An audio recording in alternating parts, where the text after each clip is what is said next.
My name is Audrey, and I'm 32. Last Friday, I sat in my tiny Seattle apartment staring at an email from my boss, Jared. Your access is terminated, it read. After years of late nights fixing their servers, they fired me for refusing to work for free. My hands shook, but not just from anger. A sticky note on my desk held a code I wrote long ago, one they'd soon regret ignoring. Have you ever been pushed too far? Hit like, subscribe, and tell me where you're watching from. The clock on my kitchen wall ticked past 7, its faint hum the only sound in my apartment. I sat at my cluttered table, surrounded by stacks of tech manuals and a cold coffee mug staring at my laptop. Jared's email still burned in my mind, but I opened it again, hoping I'd misread something.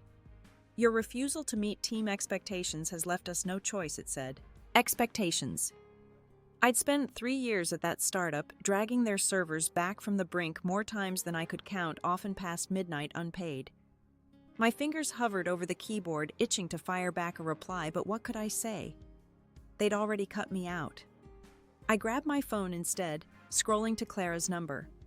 She'd been my lifeline at work, the one who'd sneak me snacks during all-nighters in the server room. If anyone could explain this, it was her. The line rang twice before she picked up, her voice low, almost a whisper. Audrey. I'm so sorry, she said. Before I could even speak. They told us not to talk to you. My stomach twisted. Who's they, Jared? I asked, leaning forward, my chair creaking under me. Yeah, she said, hesitating. He called a meeting after you left. Said you weren't committed. They're bringing in some contractor from out of state, someone cheaper. Her words hit like a slap, but it was her tone that stung more, like she was afraid of being caught talking to me. Clara, I fixed their entire network last month. I said, my voice sharper than I meant. I taught half the team how to debug code.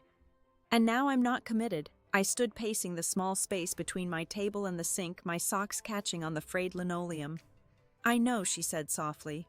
But Jared, he's spinning it like you walked out. People are buying it. She paused, then added, They locked your accounts, Audrey. Even your personal files on the cloud. They're gone. I stopped pacing, my breath catching. My personal files? Years of side projects, scripts I'd written for fun, even a folder of Dad's old coding notes I'd digitized for safekeeping. I'd stored them on the company cloud because Jared had promised unlimited space.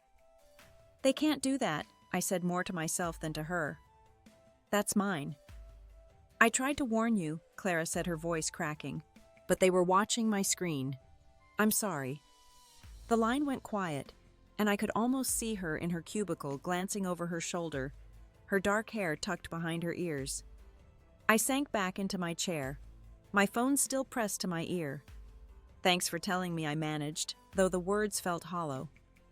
We hung up, and the silence in my apartment felt heavier than before. I opened my laptop again, trying to log into the company's cloud, but the screen flashed red, access denied.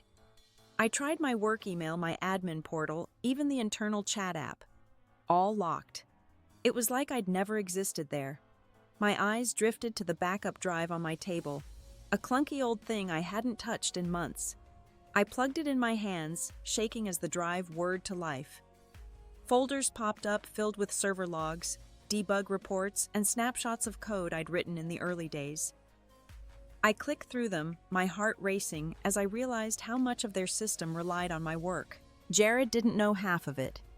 Neither did the new contractor, apparently.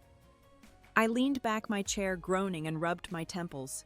The betrayal wasn't just Jared's.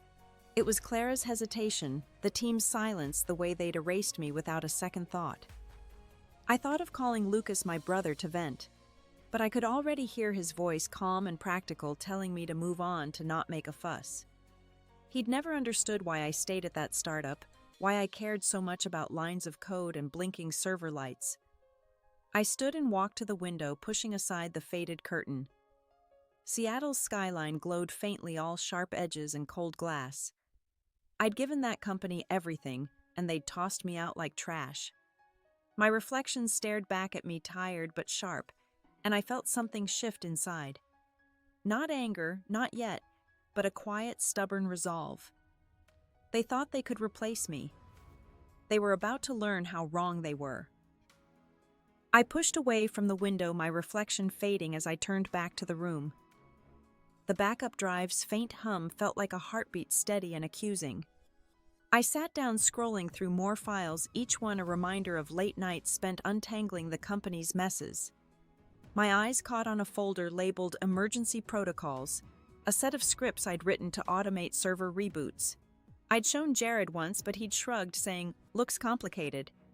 Now those scripts were probably the only thing keeping their systems limping along.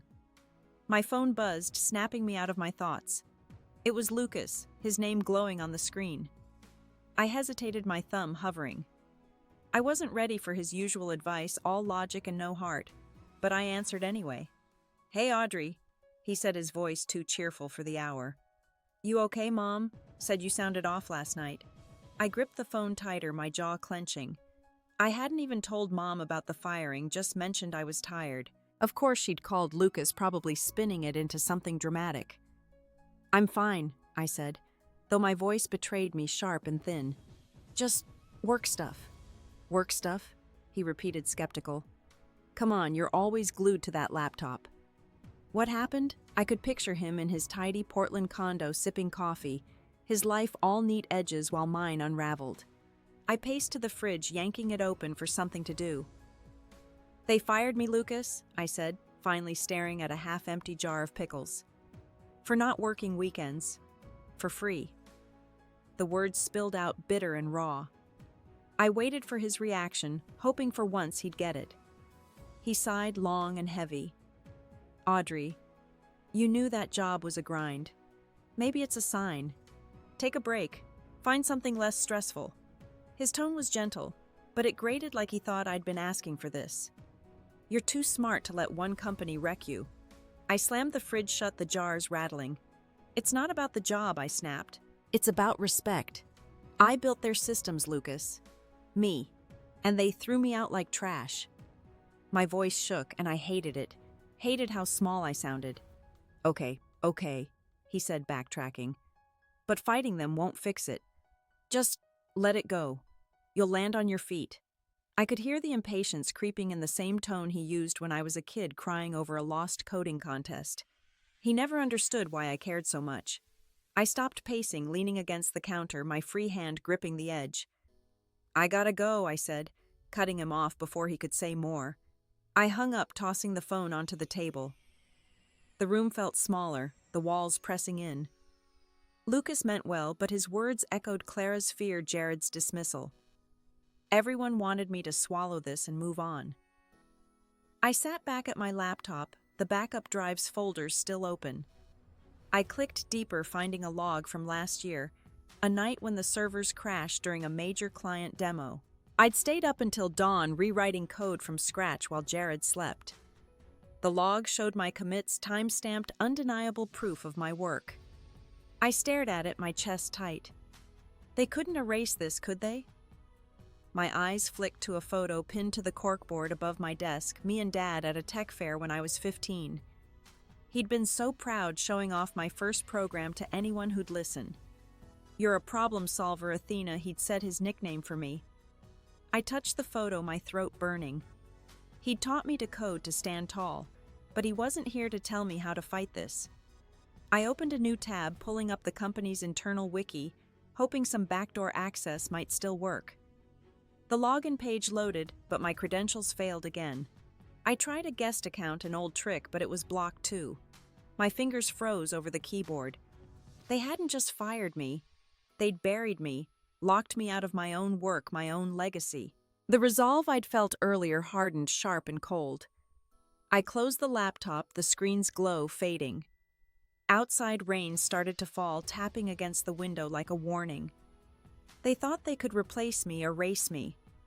But I knew their systems better than anyone, and I wasn't done yet.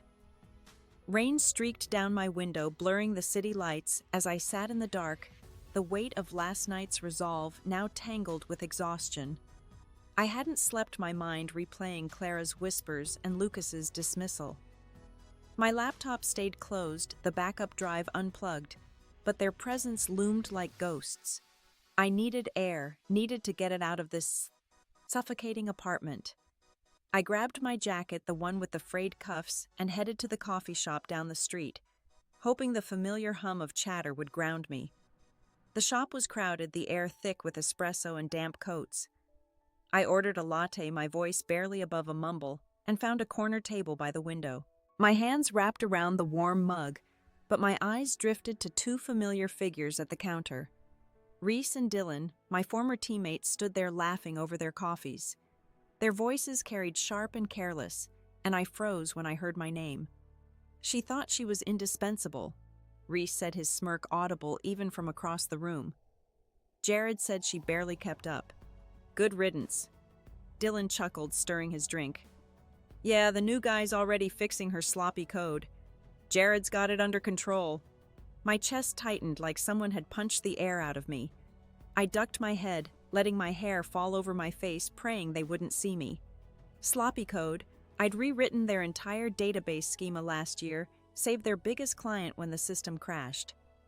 I wanted to stand up to scream that they were lying, but my legs felt glued to the chair. Their laughter grated, each word slicing deeper than the last. I stared at my latte, the foam collapsing into itself, and tried to breathe.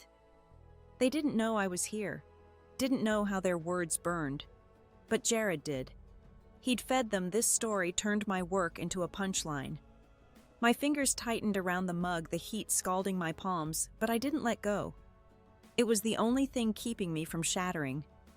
I left the shop before they could spot me, the rain soaking my jacket as I walked back home.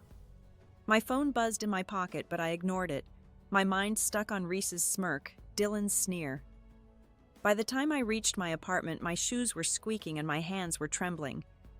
I dropped onto the couch, not bothering to take off my wet coat, and opened my email. Maybe HR had replied about my final paycheck. Maybe someone would at least acknowledge the overtime I'd poured into that place. The inbox loaded, and there it was, a message from HR, subject line, final compensation.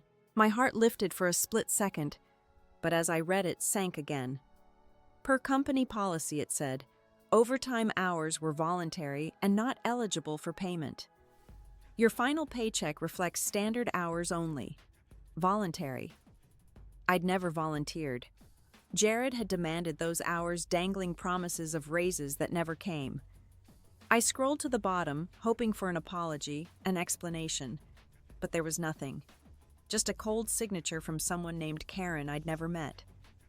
I stood my wet jacket dripping onto the floor and paced the room. My eyes caught on the photo of me and Dad, his smile frozen in time. He'd always said my code was my signature, my mark on the world.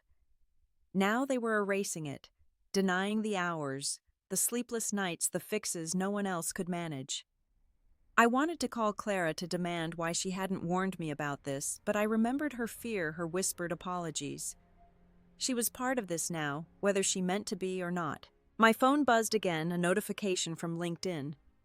Against my better judgment, I opened it. Jared had posted an update, a glowing paragraph about the new era at the company, praising the contractor who'd streamlined their systems. The comments were full of congratulations, but one line stopped me cold. We've upgraded from outdated methods to cutting-edge solutions. Outdated. That was me, according to him. My work, my legacy reduced to a buzzword he didn't even understand. I tossed the phone onto the couch, my hands shaking with something hotter than anger. It was betrayal, raw and jagged, cutting through every memory of that job. I'd trusted them, believed in the team, in Jared's empty promises. And now they were rewriting my story, painting me as the problem. I turned to the window, the rain heavier now, and felt my resolve from last night waver. They weren't just taking my job, they were stealing my name. I stood frozen at the window, the rain hammering outside, as Jared's LinkedIn post burned in my mind. My apartment felt like a cage, every corner stuffed with reminders of a job that had chewed me up and spit me out.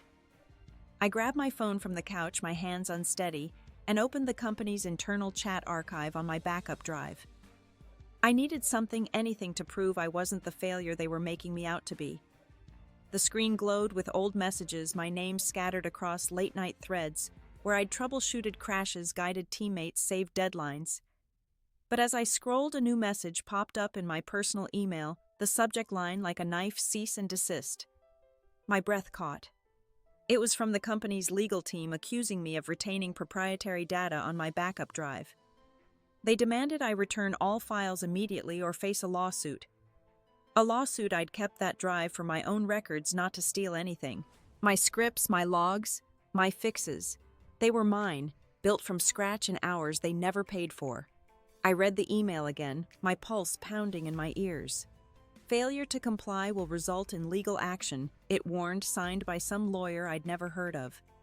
Jared's name wasn't mentioned, but I could feel his hand in this, his smug certainty that I'd crumble. I dropped onto the couch, the springs creaking under me, and stared at the ceiling where a water stain spread like a bruise. They weren't just erasing my work. They were coming for me, threatening my future, my freedom. My mind raced to the years I'd spent at that startup, the all-nighters, the skipped dinners, the times I'd canceled plans with friends to fix their messes. I'd thought it was a team, a shared fight. But now they were ready to drag me through court to protect their lies. The doorbell buzzed sharp and jarring. I flinched, my heart lurching. For a wild second, I thought it was someone from the company sent to collect the drive right then. I crept to the door, my socks silent on the floor, and peered through the peephole. It was Sadie, my neighbor, her gray hair damp from the rain, holding a plate of cookies. I exhaled, my shoulders sagging, and opened the door. "Thought you could use a pick-me-up," she said, her smile soft but searching. She stepped inside, glancing at my soaked jacket on the floor, my untouched coffee mug. "Rough day." I forced a nod, taking the plate. "Yeah, work stuff." My voice was flat, and I hated how it sounded, like I was shutting her out. But I couldn't explain, not when every word felt like it might break me. Sadie sat on the edge of my couch, her hands folded in her lap. "You know, when I was a nurse, they pushed me out too," she said, her eyes distant. 30 years, and they said I was too slow. Replaced me with some kid fresh out of school. She laughed, bitter and low. "It hurts, doesn't it? When they make you feel like nothing." Her words hit too close, and I looked away, setting the cookies on the counter. "It's not just that," I said, my voice trembling. "They're saying I didn't matter, that I was incompetent." The word tasted like poison, and saying it out loud made it real. Sadie reached for my hand, her skin cool and papery. "You're more than that job, Audrey. Don't let them tell you otherwise." Her kindness was meant to help, but it felt like a platitude, a band-aid on a wound that wouldn't stop bleeding. I pulled my hand back, pretending to adjust the plate. "Thanks," I mumbled, but my throat was tight, my chest aching with something I couldn't name. Sadie stayed a few more minutes talking about her garden, but I barely heard her. When she left, the silence returned heavier than before, pressing against my ribs. I walked to my desk, the legal email still open on my screen. My eyes fell on the backup drive, its green light blinking like a warning. I could delete everything, comply, make this go away. But that would mean letting them win, letting them rewrite my story. I thought of Dad, how he'd fought for his work, even when his bosses tried to claim it. He'd never backed down. But he wasn't here, and I was alone, staring down a threat I didn't know how to fight. My phone lit up with a text from Clara Jared's telling everyone you sabotaged the system. "I'm sorry." My hands shook, the phone slipping in my grip. Sabotaged. I hadn't touched their servers since Friday, but they were already spinning a new lie, one that could ruin me for good. The room spun, the walls closing in, and I felt like I was drowning with no one to pull me out.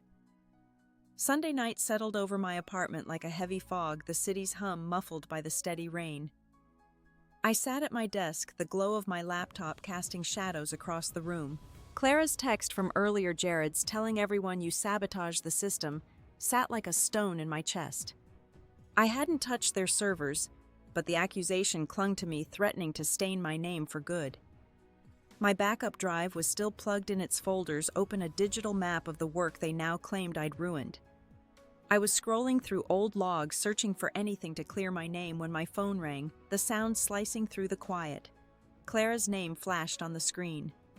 I hesitated, my thumb hovering, but the weight of her last message pushed me to answer. Audrey, she whispered, her voice tight with panic. It's bad. The new contractor screwed up a server update. Everything's crashing and Jared's losing it. I leaned back in my chair, my heart thudding. What do you mean crashing? I asked, keeping my voice steady, though my mind was racing. The whole system's unstable, she said, words tumbling out. Client data's glitching, orders are vanishing. They don't know why. Jared's blaming you, saying you left bugs on purpose, but I know you didn't. Can you help? Please just log in remotely. Fix it. Her voice broke and I could hear the chaos in the background, muffled shouts, keyboards clacking. I stood pacing the small space between my desk and the bed, my bare feet cold against the hardwood. Clara, they fired me, I said, my voice sharper than I meant. They locked me out, accused me of stealing, and now they want me to save them for free. The audacity of it burned a fresh wound on top of everything else. I know, she said, almost pleading. But if this goes south, we're all screwed. I'm begging you, Audrey. You're the only one who can fix this. Her desperation clawed at me, stirring a flicker of guilt. I thought of the team, the late nights we'd spent together, the coffee runs, the shared exhaustion.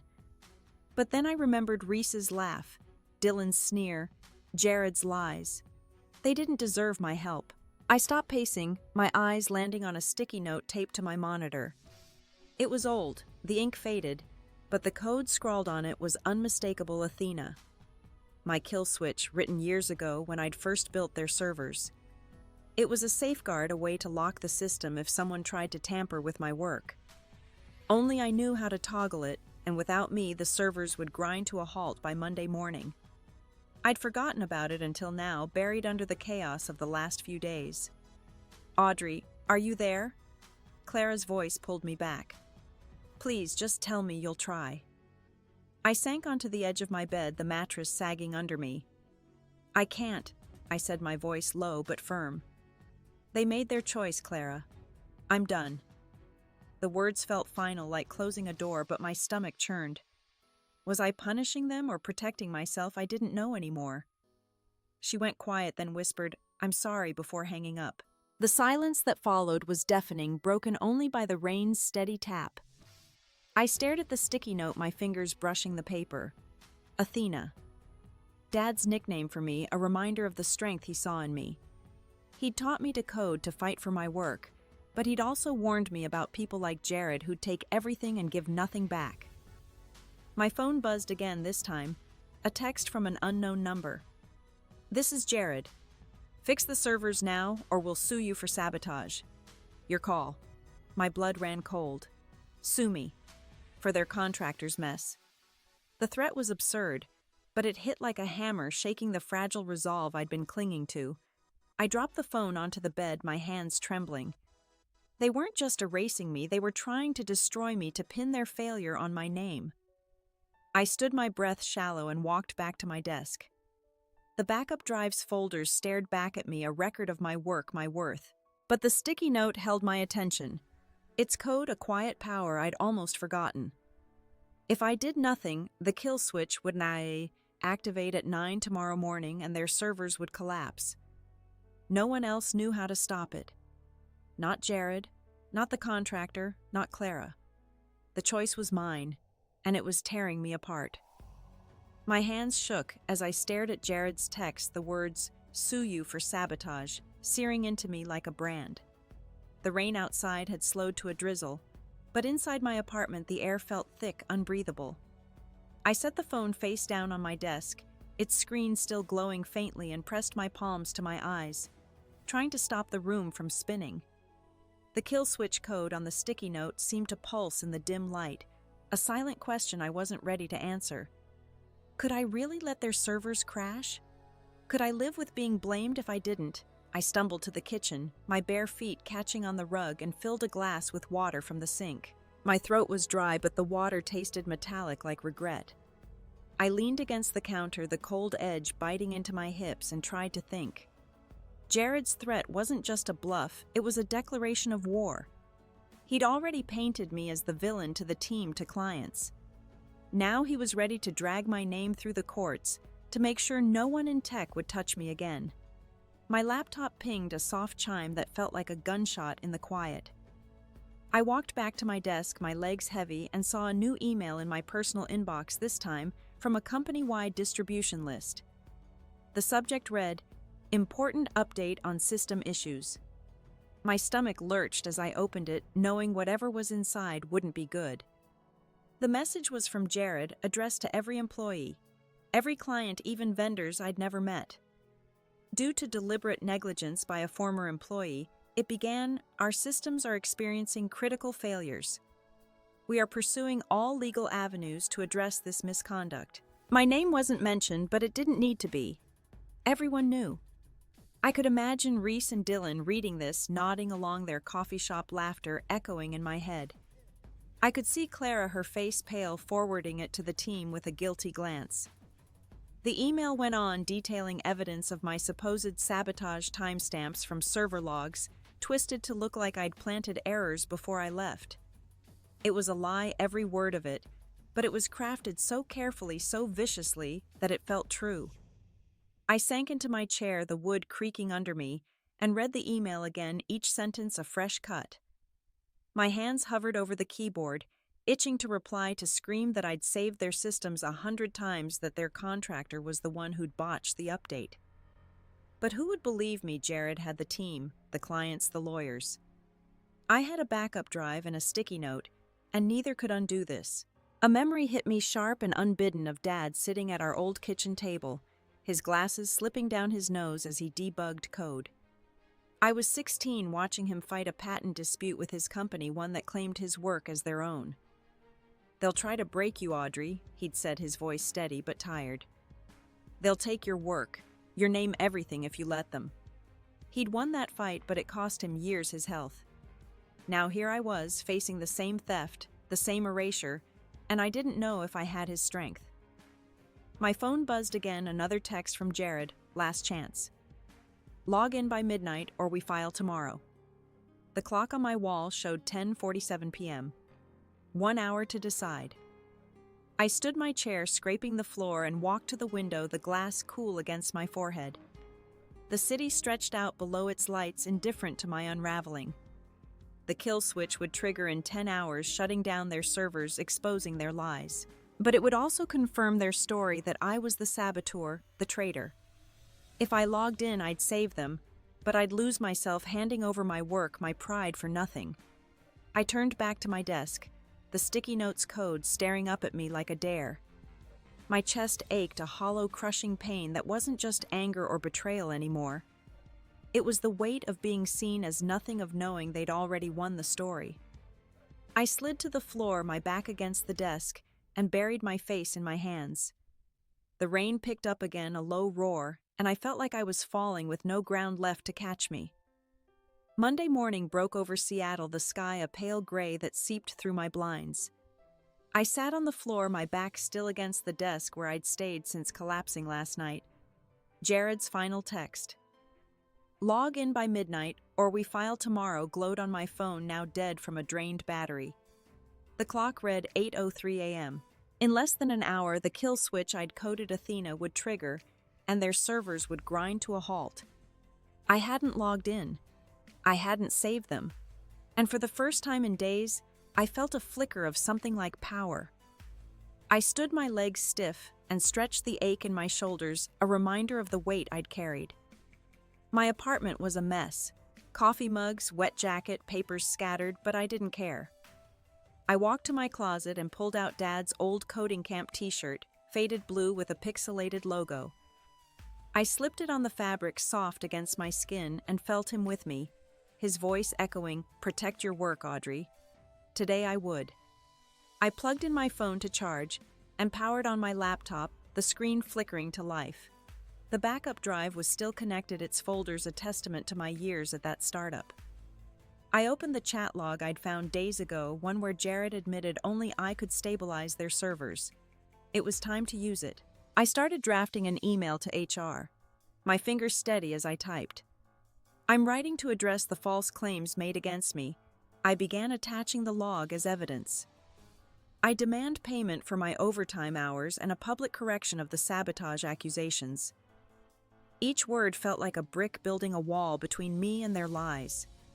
I detailed the unpaid nights, the fixes. No one else could manage the promises Jared broke. My voice, even in text, was calm but unyielding, the kind Dad always said carried weight. I paused, glancing at the sticky note with Athena's code still taped to my monitor. I wasn't logging in, but I wasn't hiding either. They'd underestimated me, and that was their mistake. My phone buzzed as it came back to life, a flood of notifications lighting up the screen. I ignored them, focusing on the email.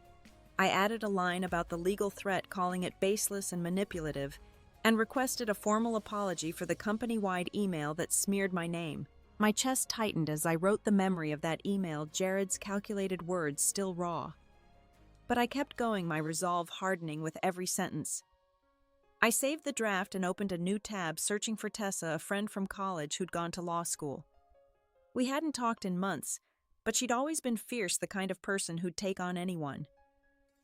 I found her contact in an old group chat and called, my heart pounding as the line rang.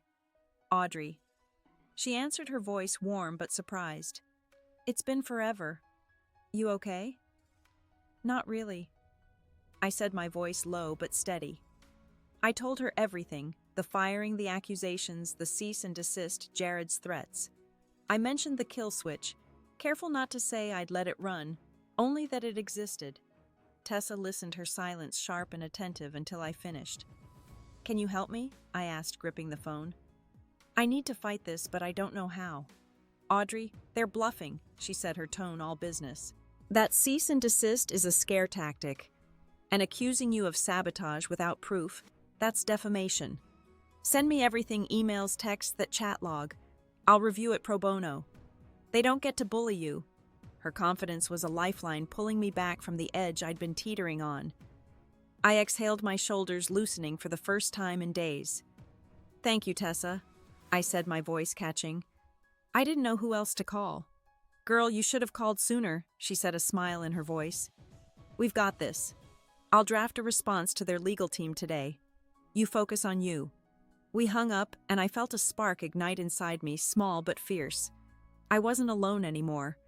I returned to my email, adding Tessa's name as my legal contact, and hit send. The whoosh of the message felt like a release, like I'd finally thrown a punch after days of taking hits. I leaned back, the t-shirt's logo catching my eye. Dad would have been proud. I wasn't just fighting for me. I was fighting for every hour, every line of code, every piece of myself they'd tried to erase. The clock ticked closer to 9, and I felt ready, not for their collapse, but for whatever came next. The clock hit 8:47 a.m., and my apartment felt alive with a new kind of energy, like the air itself was charged. I'd sent the email to HR, roped in Tessa, and now sat at my desk, Dad's t-shirt grounding me as I opened a blank document. Words had always been my refuge, a way to untangle the noise in my head. If I couldn't fix their servers, I could at least reclaim my story.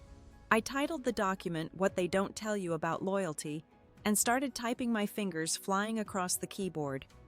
I wrote about the startup, not naming it, but spilling the truth, how I'd poured years into their systems, how Jared's promises of growth turned to demands for free labor, how they'd twisted my departure into sabotage. The words came fast, raw, each sentence a release of the pain I'd carried since Friday. I described the late nights, the code I'd crafted under pressure, the pride I'd felt in solving problems no one else could. But I also wrote about the cost, missed birthdays, strained friendships, the quiet erosion of my own confidence. It wasn't just a rant. It was a reckoning for me and anyone else who'd been used up and discarded. My phone buzzed, pulling me back. A voicemail from Jared, his voice clipped and frantic. Audrey, the servers are glitching bad. Clients are calling. Log in now or you're done in this industry. I let the message play out, his threats filling the room, but they didn't shake me like before. I deleted it, my thumb steady. The kill switch was minutes away from activating, and I'd made my choice. His panic was proof they needed me, and they hated it. I turned back to my document, adding a new paragraph about the power of saying no. It felt like a letter to my younger self, the one who'd stayed late to please bosses who'd believed loyalty would be rewarded. I wrote about Dad, how he'd taught me to see code as art, a piece of myself I could control. This blog post, like my code, was mine, and no one could take it away. I saved it not ready to publish, but knowing it was a step towards something bigger. The clock ticked to 900 a.m. My laptop screen dimmed the room suddenly quieter, as if the world held its breath. The kill switch had activated. Somewhere across the city, their servers were locking up screens going blank, clients fuming. I didn't feel triumph, not yet, but a steady calm like the moment after a storm passes. I set the glass down, the condensation leaving a ring on my desk, and leaned back in my chair. My hands rested on the keyboard, still warm from typing. I'd started this fight not with a shout, but with a quiet, deliberate step, and I wasn't turning back. The morning stretched into noon, and my apartment felt strangely still, like it was waiting for something to break. I hadn't moved from my desk since 9 when Athena's kill switch locked the company's servers. My laptop sat open, its screen now dark, reflecting the pale light filtering through my blinds. The orange juice glass was empty, its rim sticky, but I didn't bother to wash it. My phone, fully charged now, buzzed intermittently with notifications I hadn't checked. I wasn't ready to face the fallout, not yet, but the quiet was its own kind of pressure pressing against my ribs. I stood, my knees creaking, and walked to the couch, sinking into its worn cushions. The weight of what I'd done, letting the servers crash, sending that email, pulling Tessa into this, settled over me, heavy but not crushing. I'd expected to feel something louder, maybe a surge of victory, but instead there was just this steady hum, like the aftermath of a choice you can't undo. I glanced at the photo of Dad on my corkboard, his eyes crinkling in a smile. He'd have understood this feeling, the calm before the storm. My phone buzzed again, this time a call. Clara's name lit up the screen and my stomach tightened. I let it ring, watching the seconds tick by until it went to voicemail. A minute later, a message popped up. Audrey, it's a mess here. Everything's down. Jared's freaking out. Call me. I set the phone face down on the coffee table, its vibration muffled against the wood. Clara's voice, even in text, carried a desperation I didn't want to touch. She'd begged me to fix this last night, and I'd refused. Now the consequences were real, and I wasn't sure if I felt guilt or relief. I opened my laptop again, needing a distraction, and checked my social media feeds. Posts were already trickling in, cryptic at first, ex-colleagues venting about system outages and client meltdowns. Then a public tweet from a major client caught my eye. Unacceptable downtime from our vendor. Contracts under review. My breath caught. This was bigger than I'd imagined. The company wasn't just scrambling. They were hemorrhaging trust money, maybe their future. I scrolled further, finding a now-deleted LinkedIn update from Jared, replaced by a vague company statement about technical difficulties. His name was absent, like he'd already started distancing himself from the wreckage. A knock at the door jolted me. I froze, my heart thudding, half expecting Jared or some lawyer to be standing there. I crept to the peephole, my socks silent on the floor, and saw Sadie, my neighbor, holding a small potted plant. I opened the door, forcing a smile. Hey, I said, my voice rough from disuse. What's this? Thought your place could use some green, she said, her eyes scanning my face sharp despite her soft tone. She stepped inside, setting the plant on my counter, its leaves glossy under the kitchen light. Heard you pacing earlier. Everything okay? I shrugged, leaning against the doorframe. Just a rough day, I said, dodging her gaze. I didn't want to explain, not when the truth felt too big, too raw. Sadie nodded like she understood more than I'd said, and sat at my table, her hands folded. When I got pushed out of nursing, she said, her voice low. I felt like I'd lost my purpose. But you, Audrey, you're young. You've got fight in you. Don't let them take that. Her words were kind, but they landed like a weight, reminding me of the stakes. I nodded, my throat tight, and thanked her as she left the plant's pot cool against my fingers as I moved it to the windowsill. Back at my laptop, an email from HR pinged, in the subject line blank. My pulse quickened as I opened it. We've received your correspondence, it read, and are prepared to process your overtime payment pending a review of your submitted evidence. A public statement correcting recent claims is under consideration. I stared at the words, my breath shallow. It wasn't an apology, not yet, but it was a crack in their armor proof my email had hit its mark. Tessa's letter must have scared them enough to make them flinch. I leaned back the chair, creaking, and let the moment sink in. The servers were down, clients were pulling out, and HR was bending. I'd done that not by begging, but by standing my ground. But Clara's text lingered in my mind, her panic a reminder of the human cost. The team was suffering people I'd once laughed with, and I couldn't shake the question, had I gone too far? I reached for the plant, brushing a leaf, its texture grounding me. The fight wasn't over, and neither was the fallout. I wasn't ready to feel anything yet, not victory, not regret, just the cold, hard edge of what I'd set in motion. I sat at my desk, the potted plant's leaves catching the afternoon light, its quiet presence a contrast to the storm inside me. The HR email was still open, their promise of overtime pay, and a possible retraction hanging like a half-spoken truth. My phone buzzed again, Clara's name flashing, but this time it was a call I couldn't ignore. I picked up, bracing myself, and her voice came through softer than before, almost broken. "Audrey, they fired Jared." She said, no preamble, no warmth. The board stepped in after the client complaints. "It's chaos here." I leaned forward, my elbow brushing the plant's pot, the ceramic cool against my skin. "Fired?" I repeated, my voice flat, though my pulse quickened. "Jared gone." The man who'd smeared my name, threatened me, erased my work. I waited for a rush of triumph, but it didn't come. Instead, there was a hollow ache, like I'd won a fight I hadn't wanted to start. "Yeah," Clara said, her words clipped. "But the team's falling apart. People are blaming you, saying you could have stopped this." She paused, and I heard her swallow the sound, heavy with guilt. "I told them you didn't sabotage anything, but they're scared, Audrey. We're all scared." Her voice cracked, and I could picture her in the office, her desk cluttered with sticky notes, her eyes darting to the door. I stood walking to the window, the city's skyline sharp against the gray sky. "Clara," I said, my voice low, "I didn't cause this. They did. Jared did." The words felt true, but they tasted bitter, like I was defending myself to someone who'd already judged me. I thought of the team, the ones I'd trained, the ones who'd laughed with me over bad coffee. Now they saw me as the enemy, the one who'd let their world collapse. "I know," she said, quieter now. "I'm sorry for everything, for not standing up for you sooner."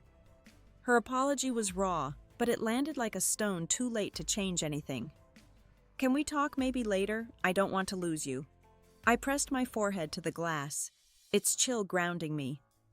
Maybe, I said, not committing, not ready to forgive. "I need time."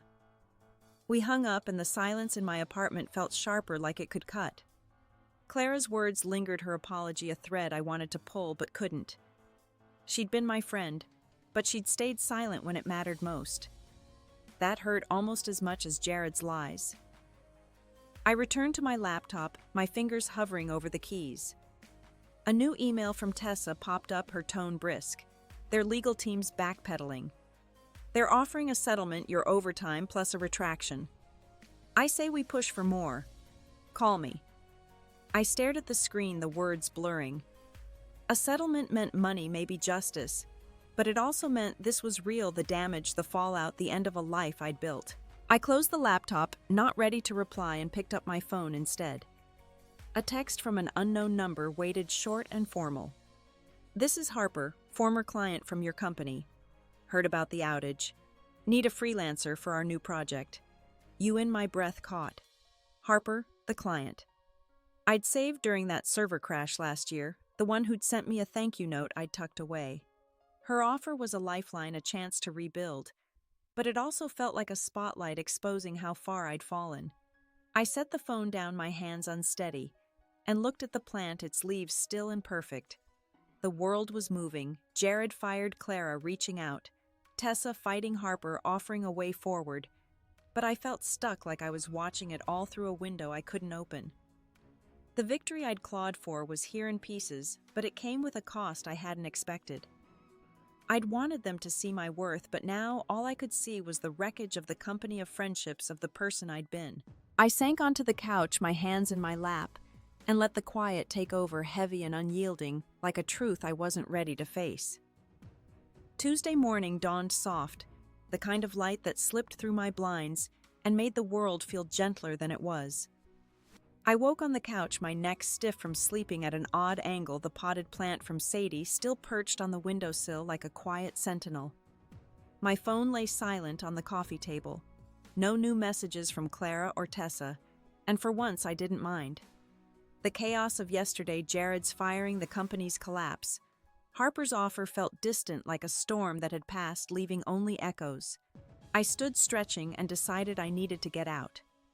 My apartment, with its cluttered desk and unwashed mugs, was starting to feel like a museum of last week's pain. I slipped on sneakers and a light jacket, the air outside crisp with the promise of spring. The park a few blocks away called to me, a place I hadn't visited in months, too buried in work to notice the world beyond my screen. I walked slowly, my hands in my pockets, letting the city's rhythm, honking cabs, chattering pedestrians, wash over me without pulling me in. The park was alive with small moments, kids chasing a soccer ball, an old man feeding pigeons, a young couple laughing over a shared phone. I found a bench by a small lake, its surface rippling under a light breeze, and sat the wood cool through my jeans. For the first time in days, I didn't feel the need to check my phone or my email. I just watched the water, the way it caught the light, and let my thoughts drift.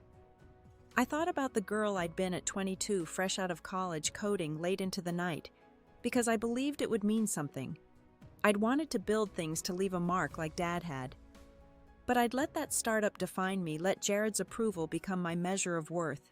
Sitting here with the lake stretching out and the kids' laughter in the distance, I saw how small that world had been. I'd given them my best years, but they hadn't taken everything. I was still here, still whole, even if I was figuring out what that meant. My phone buzzed in my pocket and I pulled it out, expecting Tessa or Clara. It was Lucas, my brother, his name, a surprise after our tense call last week. I answered, leaning back on the bench, the lake's ripples steadying me. "Hey." I said, my voice softer than I'd expected. "Audrey, I owe you an apology," he said, no hesitation. "I was a jerk the other day, telling you to let it go. Mom filled me in on what happened with your job. I didn't get how much it hurt." His words were careful, like he'd been rehearsing them, and I could picture him in his Portland kitchen, his brow furrowed. I twirled a blade of grass between my fingers, plucked from the ground beside the bench. "It's okay," I said, and I meant it. "You were trying to help. I needed to fight this one out." My voice was calm, not the sharp edge I'd had before. I told him about the servers, the email to HR, Tessa's help, keeping it simple but honest. I didn't mention the kill switch, not yet. That was mine to carry. Lucas listened, his silence different this time, attentive. "You sound stronger," he said finally. "Like Dad. When he'd get that look, like nothing could stop him." I smiled, my eyes on the lake where a duck glided across the water, leaving a faint wake. "Maybe," I said. "I'm trying." We talked a little longer about Mom, about his new job, about the time Dad took us camping and burned the marshmallows. It was easy, like slipping back into a rhythm we'd lost. When we hung up, I felt lighter, like I'd reclaimed a piece of family I hadn't realized I'd been missing. I stayed on the bench, the park's sounds wrapping around me, and thought about what came next. Harper's offer was a chance, a new start, but it wasn't just about work anymore. It was about choosing who I wanted to be, not who a company needed me to be. The lake shimmered, and I breathed slow, letting the moment hold me steady and quiet, before the world called me back. The park's breeze carried a faint scent of damp earth, and I lingered on the bench, the lake's surface now still reflecting a sky that was clearing. My conversation with Lucas had left a warmth in me, a quiet tether to family that felt new, fragile, but real. I slipped my phone back into my pocket, my fingers brushing the worn fabric of my jacket, and let my eyes wander to the kids playing nearby, their shouts bright against the morning's calm. I wasn't ready to leave this moment, not yet. It was the first time in days I felt like I could breathe without bracing for the next blow.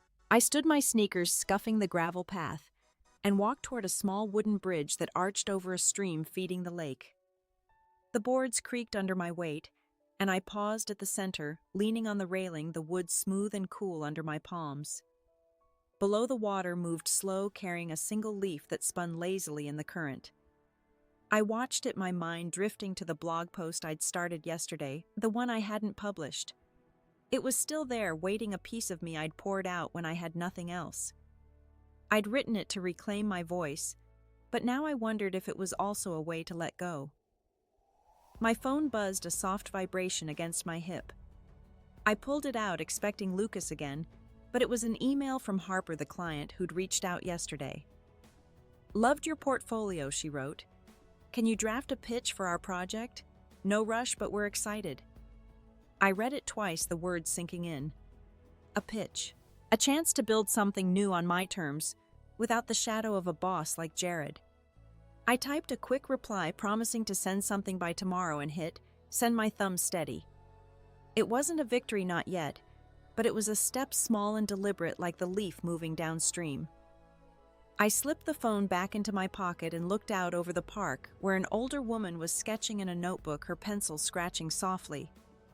I thought about Dad, how he'd sketch ideas for code on napkins, his hands quick and sure. He'd always said the best work came from quiet moments when you let the world fall away. I hadn't understood then, but now standing on this bridge I did. The fight with the company, the servers, the accusations, it had been loud, consuming, but it wasn't my whole story. I was more than the hours I'd given them, more than the code they'd tried to claim. I reached into my pocket, pulling out a small pocket knife I kept for practical things, cutting fruit, opening packages. It was Dad's, the handle worn from years of use. I opened it, the blade catching the light, and knelt by the railing, my knees pressing into the wood. Carefully I carved a single word into the bridge, Athena.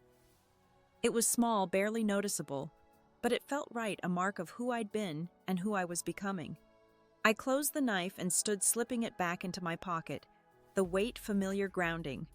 I walked back toward the bench, my steps slow, and sat again, the lake now catching the first real sunlight of the day.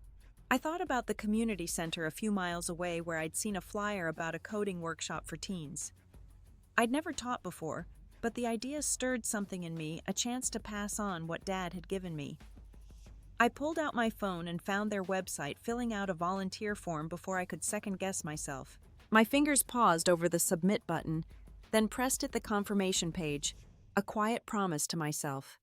The park was emptying out, the kids gone, the sketching woman packing up. I stayed, my hands resting in my lap, the carved word on the bridge, a secret only I knew. The fight wasn't over. There'd be more emails, maybe more threats, but here in this moment, I felt steady, like I'd found my footing after days of falling.